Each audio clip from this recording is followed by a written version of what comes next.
África lusófona, à sexta-feira, na Voz da América.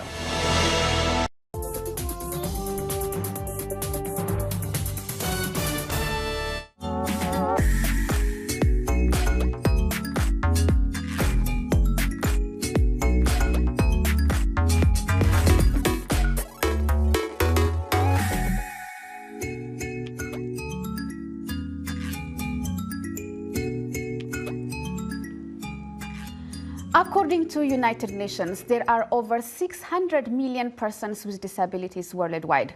Of these, 400 million live in developing countries and 80 million in Africa. But inclusion in education or labor force continues to be a challenge for them. Hello everyone and welcome to Our Voices. I am Simanyi Shekoye and I'm joined by my co-hosts Oriane Itangishaka and Ginny Niwa. Today, we'll be talking about employment disparity for persons with disabilities in sub-Saharan Africa, particularly for women. Hello, ladies. Hello, hello. So I was researching for this and I saw a data from ILO, the International Labour Organization, that, for example, in Senegal, 78% of the youth with disabilities are not either in employment, education, or training. And I was so shocked. Yeah, I mean, I'm not shocked. I'm not shocked knowing on the continent what we see when we look at people with disabilities. We either say they're bewitched, we either say, you know, for the most part. But what worries me a lot is always, like I said, the culture of shining upon them. And that culture is moving so slow in seeing that we need to accommodate them.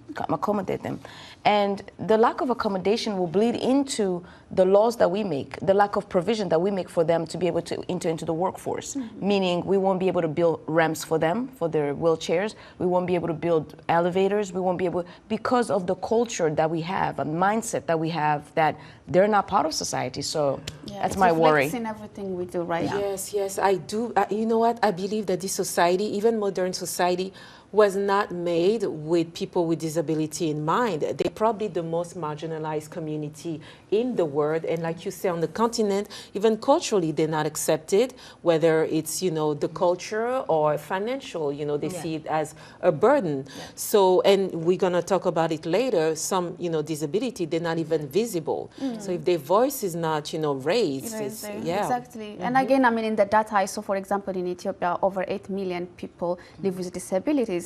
But because of everything we talked about, the misconception, because of not being included, lack of inclusion, most of them live in poverty. You'll see a lot of disabled people begging on the streets, living below poverty line, right? And this exposes them to a lot of, negative behaviors, depression, anxiety.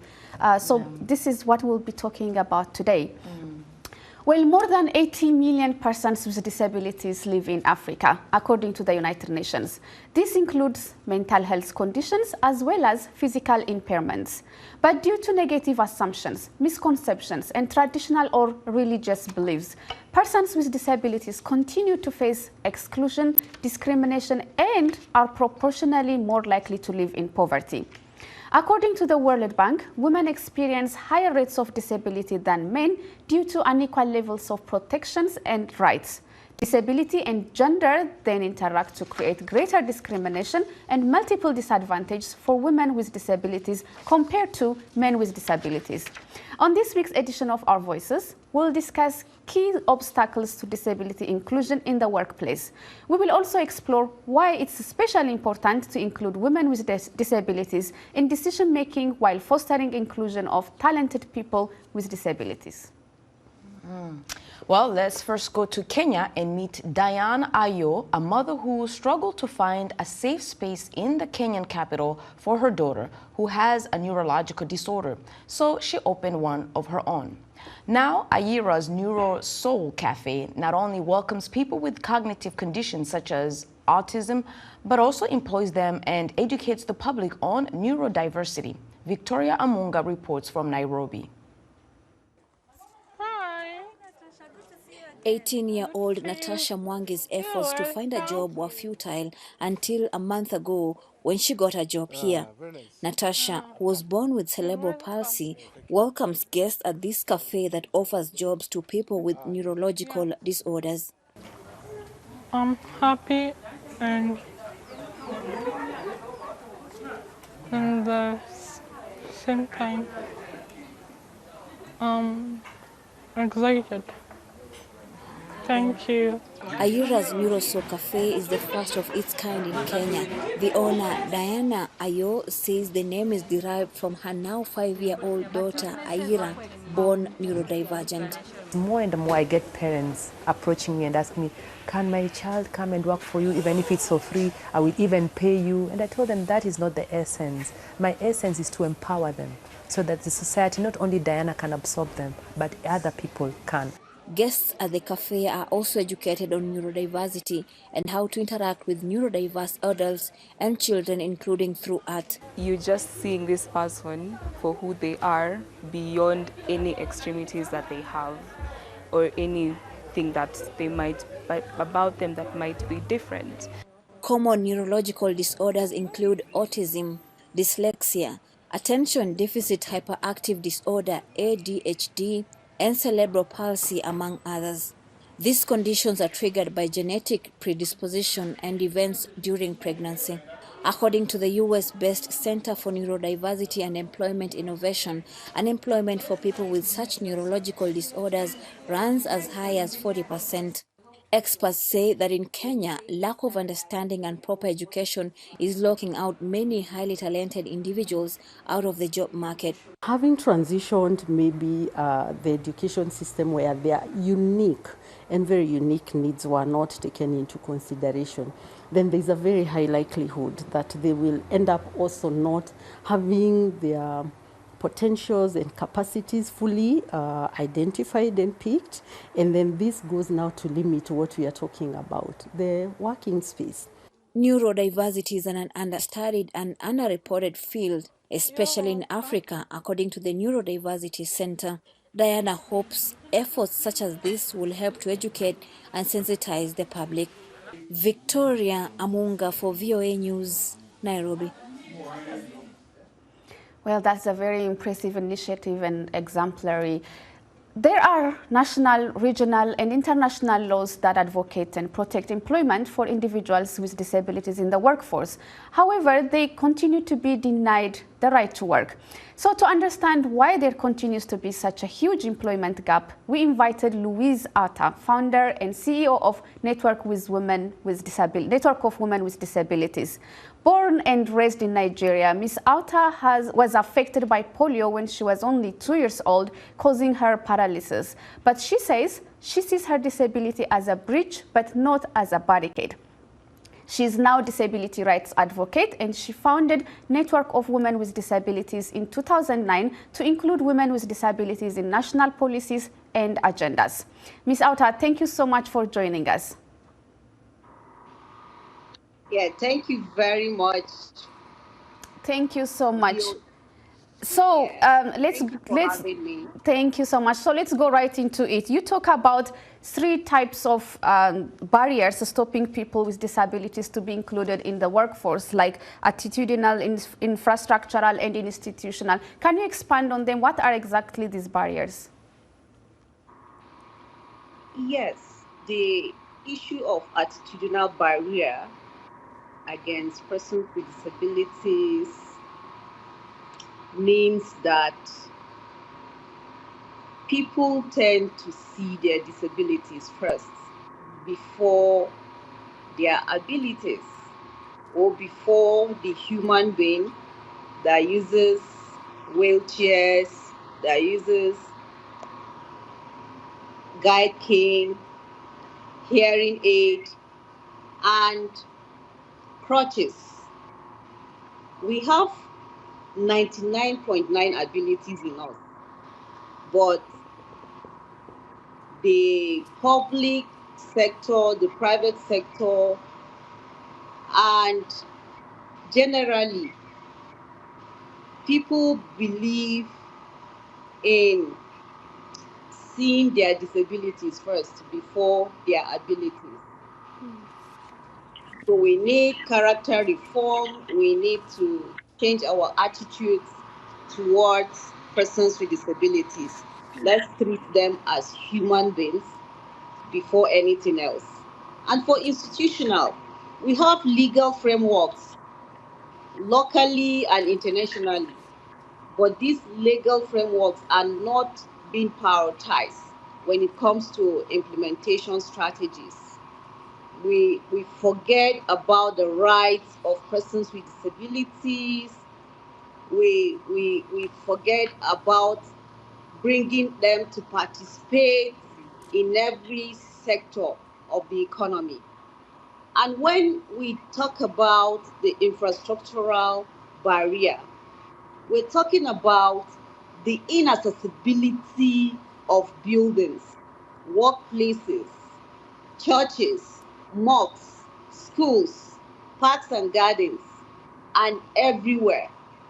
We need to make everywhere inclusive and accessible, including our schools. Children with disabilities need to enjoy teaching in every classroom when facilities are provided. Braille materials are there, ramps are there, inclusive toilets are there, accessible classrooms, and the teachers also understand the needs and the challenges of her pupils and students.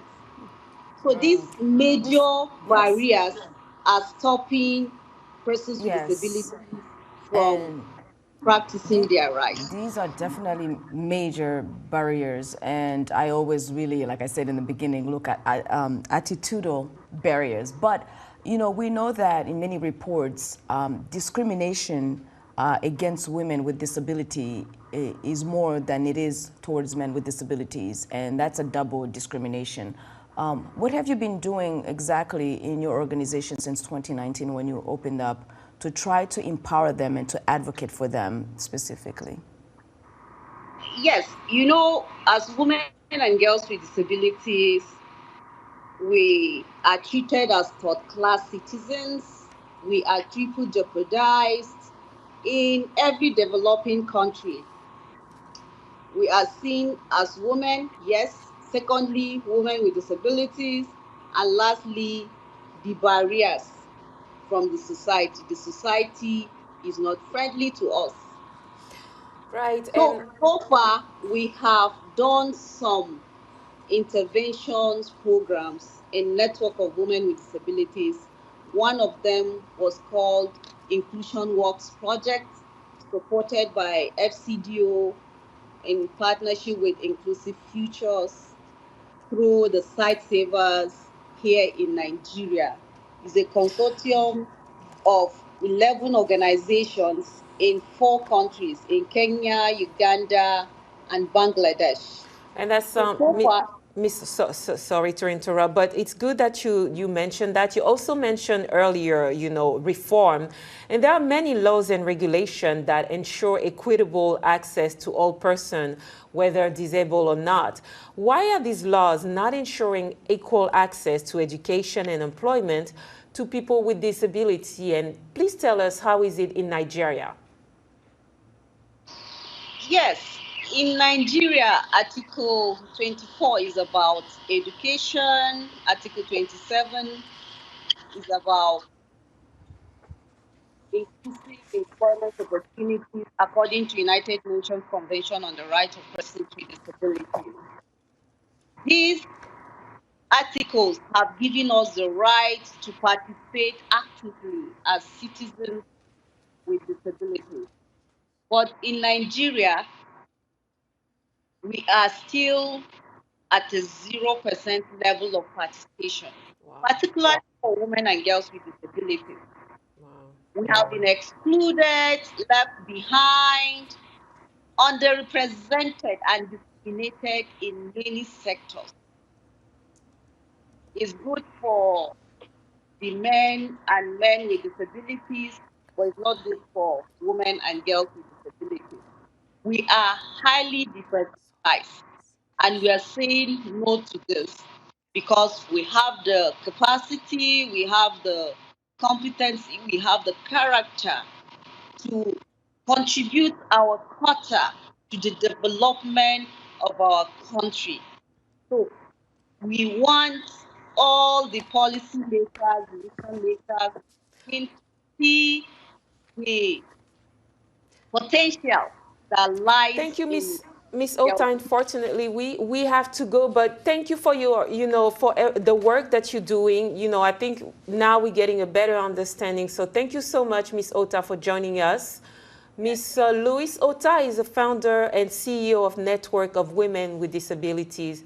It's now time for a break, but we'll continue our conversation on ways to empower children, women, and other people with disability in order to help them become productive members of society. We also love to hear from you on social media platforms. We are on Facebook, Instagram, and X, formerly known as Twitter, and our handle is at VOA Africa. Use the hashtag VOA Our Voices. Stay with us. We'll be right back.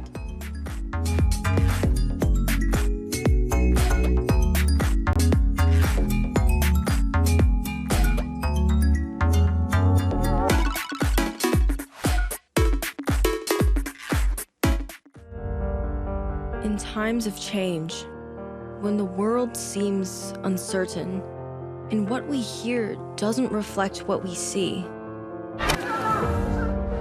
we seek the truth. When we are told only part of the story, we lose trust.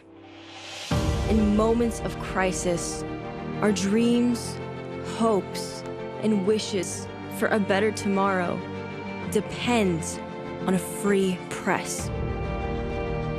At Voice of America, we bring you the stories that people take risks to see. We connect the world and unite it with truth. At Voice of America, we show you the whole picture.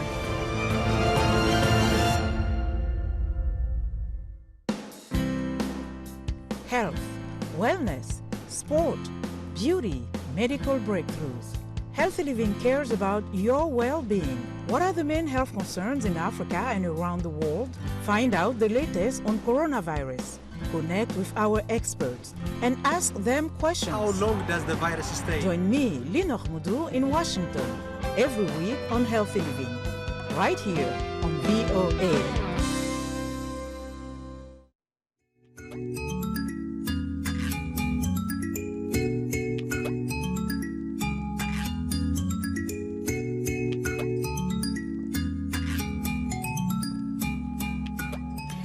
Welcome back, and you are tuned into Our Voices, and we are discussing disability inclusion in the workplace and why it matters. Types of disability vary from person to person. While some are visible to the eye, others, such as mental health conditions or intellectual disability, may not be necessarily obvious on the surface. To discuss how workplaces can recognize all disabilities, empower, and engage them in the most effective way, we invited Ms. Veronica Amartey, founder and chief executive officer to the Challenged Foundation. The Challenged Foundation is a non-governmental organization that focuses in making the voice of persons with disability clearly heard in society. They also assist persons with disabilities achieving educational and training workshops. Ms. Amartey, thank you so much for joining us via Skype from Germany. Thank you for the invitation.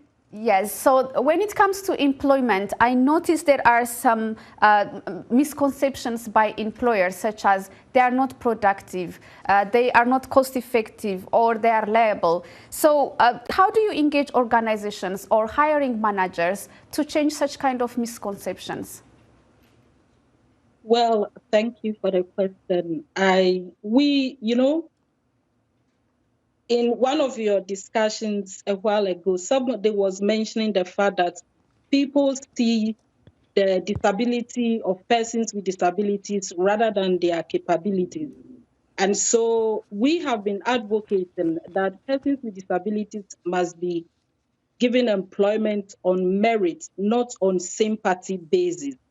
So we've been using our social media platforms to do advocacy for employers to unlearn the fact that, persons with disabilities, their capabilities must be seen, not like they are given employment because we sympathize with them. And so I think that companies must offer also to be able to improve inclusion of persons with disabilities in the workplace. companies must offer accessible infrastructure and technology. You know, I've been saying that if we don't assess the building, how are we going to assess the jobs? Yes, Yeah. yes, for So, sure. and sometimes you see that employers some of them are really willing to provide employment or to employ persons with disabilities. That's very But the good. structures are not accessible. Some time ago in Ghana, I went to look for a job in a disability organization. And so I went to do the interview and everything. And then later on, I was denied the job based on the fact that the building was not accessible. Yeah, definitely. Yeah, the accessibility is always a big issue. But before we continue with this conversation, let's listen to business people from the continent. Our reporter, Fahad Sebagala, talked to women in Uganda's capital, Kampala. And we have Halima Namazi Kizito, Oliver Nwanko, Zainab Mukedi in our Your Voice segment. And we'll be right back.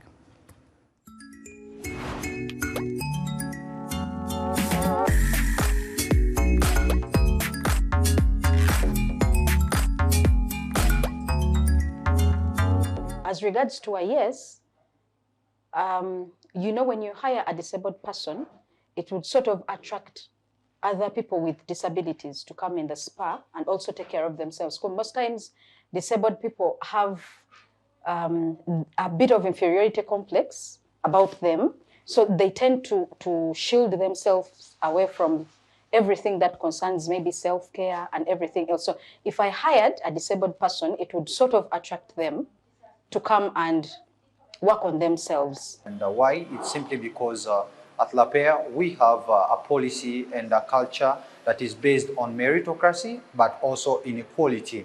And I believe disabled people have the ability to prove to numerous people that they can do the job effectively and efficiently more than even people who have no disabilities. And I believe giving them the chance is also proving a point that we are human, and it's also part of no discrimination. And the reason as to why I cannot employ a disabled person, it's just because of the business I'm doing. This business needs someone who is really very, very active. Now, for example, a client can move in, guy, he wants a ball, for example, then guy, that ball needs to be picked from the store. But if someone is really disabled, for example, he's having over one leg, one arm, there is no way how he's going to be very speedy to go to the store to pick those things, to bring them to that client when that client is really very, very fast. And for the no part, most of my work involves heavy lifting. Okay, I wouldn't call it heavy lifting, but it would be like some hard work. For example, the massages, the body presses, maybe the facials, a bit of sitting and working. So it all depends, but I would, yes.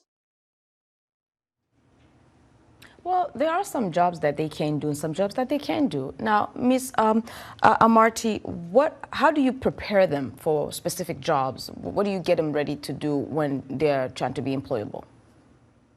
All right, so what we are doing is, and we have actually started with a pilot project, we are trying to establish an employment and inclusion hub for these people. So we give them skill training and we will gather them together. They produce this product so that we take the marketing aspect of it. We are going to collaborate with disability organizations and stakeholders, because you know that in a part of the world, persons with disabilities are stigmatized. And so sometimes people do not even want to patronize whatever services and products they, produce. Right.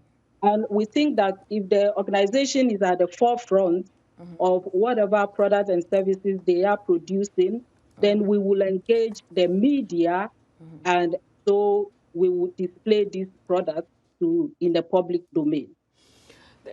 That's a good point, the public demand. But earlier you touched on building accessibility. Can you can you just tell us, how would a company benefit from promoting inclusion and diversity, and also what it means to be disability inclusive?